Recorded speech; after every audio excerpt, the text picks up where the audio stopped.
TillDeathInfo.com. It's your man Kill. And Dr. Roz.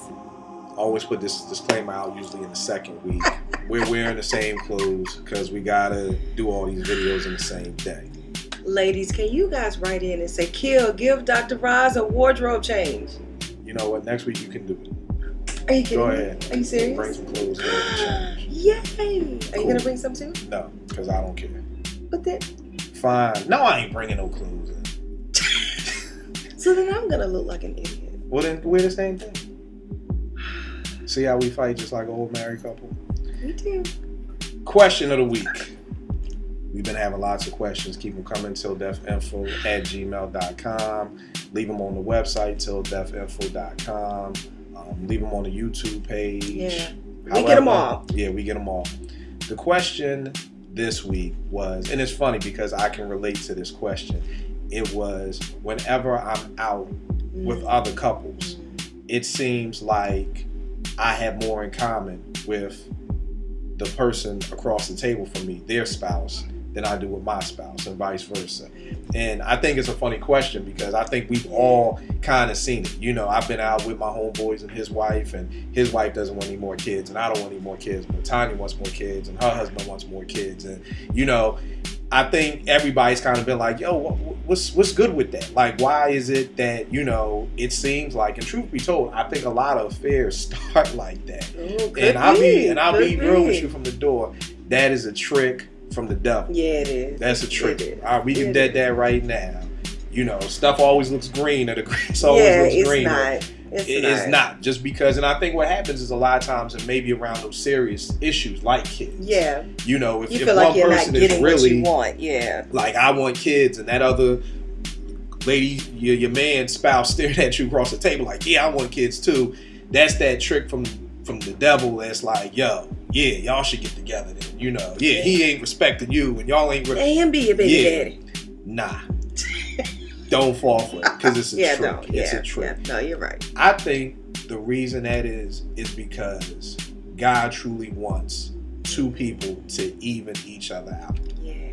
That's what it is. I think we as humans just have a problem with that shedding process, you know, because it really is two becoming one. It really truly is. So you're meshing two individual people. It's like all these companies that are merging together. You know, and that's going to take time for people to get used to it. And we live in a microwave society where we want everything right now. Instantly. I just think at the end of the day that God just wants to bring those two people together, because marriage, like we just talked about the other day, it's compromising. Yeah, it's all the time. And I mean, this is kind of off topic, but at the end of the day, marriage, I call it second childhood. You know, it's a Nas song, one of my favorite Nas songs, one of my favorite you say that all Nas the time. and Primo joints that they just killed off of Stillmatic. But yeah, Roz doesn't really listen to hip hop, but you know. Sometimes. Second childhood, it was a song that Nas was just talking about all these people who are adults who are still trying to live like kids. And they're trying to go through their second childhood. And it's almost like that's what marriage is, because when you're growing up, your parents are always telling you what to do. What time to come? What time to go? Can you buy? Can I get? Then you're like, I can't wait till I'm an adult and I can do whatever I want to do. Then you become an adult, you go off to college, you get a job, and you can do whatever you want to do. You can stay out all night, you can do whatever you want to do. And then boom, you get married, and it's right back to, well, when can I come home? Can I go out? Can I? You know.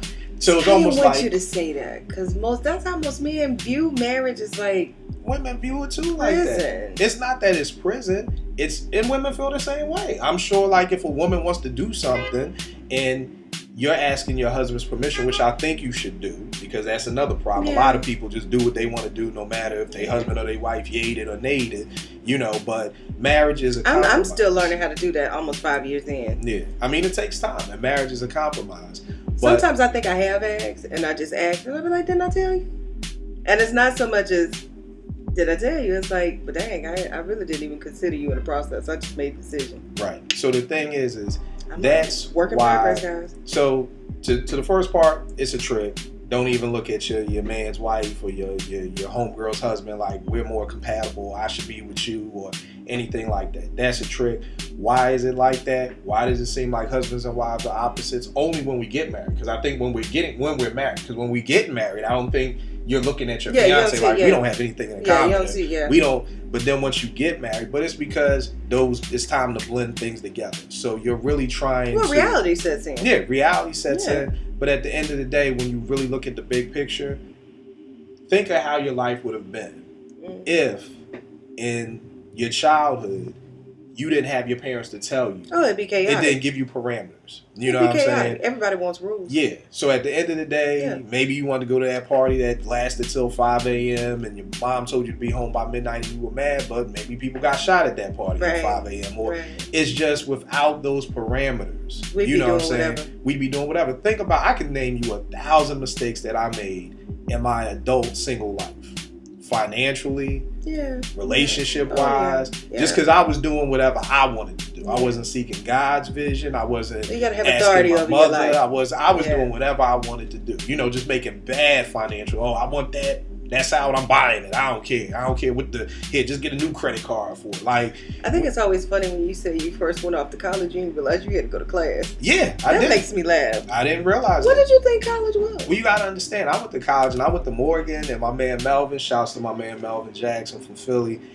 He kind of took me off the college tour, you know, the college tour that's giving you what college is supposed to be. Yeah. And he just took me around, and I see people chilling, playing game. Genesis, I guess, was back out in '91, you know, and you know, Sega, and just hanging out. So, you know, I was like, yeah, I'm just gonna hang out, you know, chill, you know. Because that's what you see on a different world. I mean, they did do things like in the classroom, but if you go back and watch School Days, was there anybody studying? Was there any classes? And that's what I knew about college. But neither here nor there. Yeah, I just that's funny to me. But go I ahead. just think that you're in your second childhood when you're married. But that's not a bad thing. And I've been there where you look at it like it's a bad thing. But again, I made a lot of bad decisions, doing things on my own, just doing it my way. You know, and even now being married, you know, I'd be like, yo, when flat screen TVs came out, I was like, yo, I want a flat screen TV. And Tyler's like, well, we have to wait. Now, of course I was mad. Nobody wants to hear you have gotta to wait. But it was a situation where it was like we weren't financially ready. And if it was just up to me, I would have got a credit card. I don't care if the interest rate was 180%. If the TV costs $2,000, I'm gonna end up paying $10,000. Well, I don't care. I just want a flat screen TV now. You know, yeah, I'm a little spoiled sometimes, but because of Tanya being more financially savvy, you know, she helped me find a credit card that was like, okay, if you pay this off in a year, you know, it won't be any interest. And we had to wait until we had the money to be able to pay it off in a year. And that was the first and only time that I've ever had a credit card that I brought something on and in a year was paid off and didn't pay any interest. So at the end of the day, my wife telling me, nah, not right now. I want you to get your TV. It wasn't, you can't ever get it, but now is just not the right time. And I know a lot of times we don't want to hear, not right now. We want to hear, now. Yeah. Well, getting back to the question in terms of seeing that someone else's spouse is opposite, you know, I agree with you. God makes us up, because if you look at me and my husband, people are like, really, I never would have expected you would marry someone with locks. I just, you know, people wouldn't think, or him marrying a girl that couldn't cook, right? That can't cook, Right. You know. So people completely see us as opposites, but for us, it works. It works because that's the first dude that has ever told me no, and just does not allow me to get my way, because I can be a bit bratty myself. But you know, it's just, when you see us, we like different things. It's so funny though. It's hilarious because I am a huge UFC fan. Okay, I didn't know that. And I know, see, it's a little secret about me. Not that I even know how to fight, because I ain't never had a fight in my life. I don't know how to fight. But I love to see the blood. I love to see that. I love it. I love it. Like the more gory, the better I am at it. When his boys come over and when it's like a huge UFC fight, the conversation is with me, not really with him. He watches it, but his friends are really into it, and they know that I'm really into it. So it's just kind of like, well, my husband has very diverse friends, so I don't think I would ever have married an Asian, a Caucasian, or a Hispanic or a Filipino, because those are his friends. I don't think I just had never looked into that race to marry. But if we were basing it off that, like, oh, we have so much in common, then our whole life would be about UFC. And that wouldn't work for me. You know what I mean? That's not going to work for anybody else. You got to have more than just having something in common. There has to be substance. Right. in a marriage. And I think our differences is what brings us together. Our differences is what makes our relationships complete. Because your difference teaches me something new, and my difference can teach you something new. And this is something that I just had to really learn, in my marriage, basically. Just because something isn't done the way that I expect it to be done doesn't mean that it's wrong. It's just different. Right. And being different is okay. You can learn from differences. And I think now, because I used to be like, dang, we don't do nothing together. I ain't gonna sit here all day and watch football with you. I want to do something else. Dude, let's go to a concert. And I don't like people. That's his favorite line. I don't like people. And I get that. So he doesn't want to be around people. I'm a people person. He's really not. Right. I get that. But that works for us.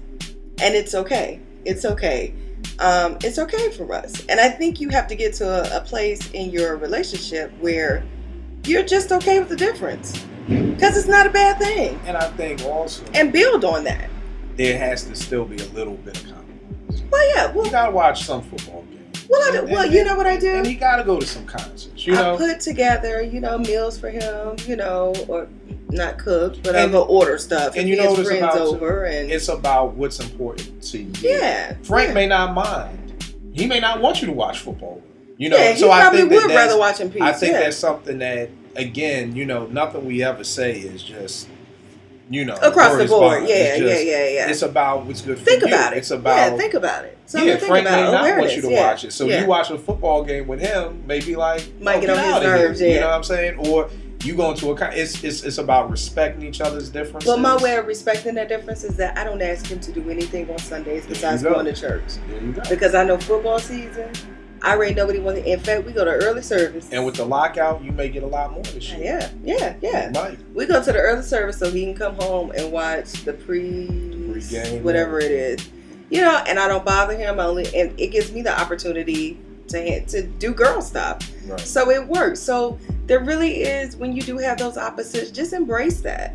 Embrace that and see how you can be interested in their opposite. And then one thing you and I always talk about is that, there should be one common thing you have together and build on that. And that should be God. Right. Or whatever your religious base is. I think that's sometimes what build on that. We look at Tanya don't like basketball, she don't like hip hop, but at the end of the day, the thing that brought us together was God. We love God. So it was one of those things that we had to build on that, which is why we joined the church closer to home. And that's a beautiful platform to build on.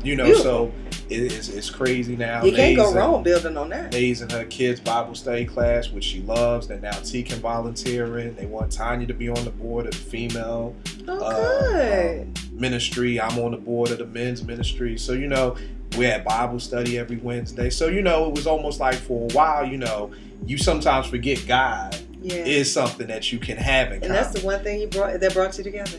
Right. So it was kind of like, as much as I love Glen Arden and Pastor Jenkins, it was just too far. It was too much of a trek for us. And it was like getting a church around the corner, and a great church.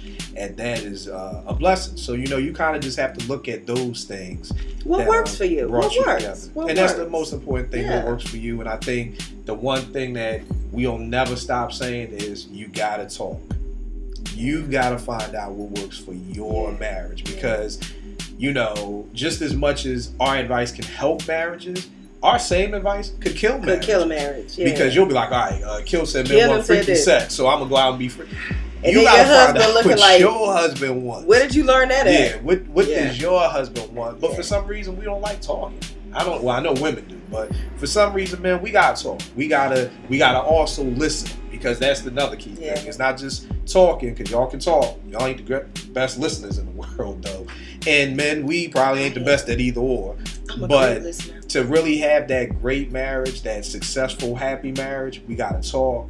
We gotta listen. And it's a constant conversation. It's just never, it's not like telling your kids about sex. That's where a lot of our parents made the mistake. They tell us about sex once, and they're happy to get that off the way, and it's never talked about again. And sex is the type of conversation you have to have with your children. It's ongoing. So conversations with you and your spouse, ongoing. So, Till Death Info, question of the week. We'll be back with Female Fridays. Appreciate the differences, guys. Appreciate the differences. No doubt. Keep it live. TillDeathInfo.com.